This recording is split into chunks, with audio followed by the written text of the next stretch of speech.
Hi, welcome back to Jerry Rigged. You may remember from my previous video about the 12-volt generator that I mentioned it was to be the power supply for my mini houseboat. Well, now I have another little machine here. This is going to be the retractable wheelchair ramp to get my wife on and off the boat. Because without this thing, the rest of the boat would have been pointless.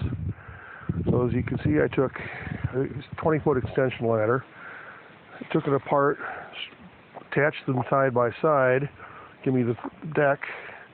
Then I'm going to take pieces of plywood and fill in the spaces. And then I have this jerry-rigged contraption here to basically, it's going to flip this whole arrangement 180 degrees. And I didn't want to get it finished until I actually have it in place, otherwise I would have demonstrated for you. But you can see I've got 4 different gear reductions here. 12-volt DC motor that I got surplus.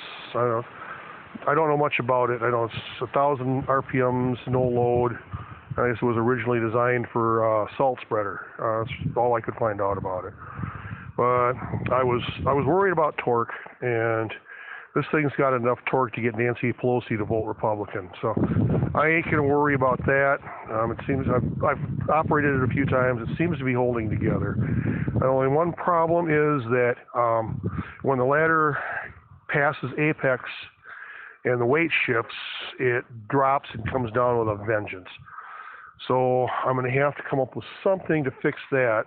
I'm thinking on this side here, I'm going to attach a motorcycle disc brake caliper, and then I don't know, maybe like a saw blade or something to use as a disc. And that way I can, when the thing gets vertical, I can grab onto it with the caliper and then let it ease down so it doesn't come down and put a tremendous amount of stress on the rest of the frame. You see here, I just basic angle iron frame, threaded rod going through here, attached bolts through the rungs, another piece of angle iron attached up at the other end, help disperse the force over a greater amount of the ladder. Showed you the frame again. So once I get this thing mounted and completed, we'll do another video. Until next time, bye.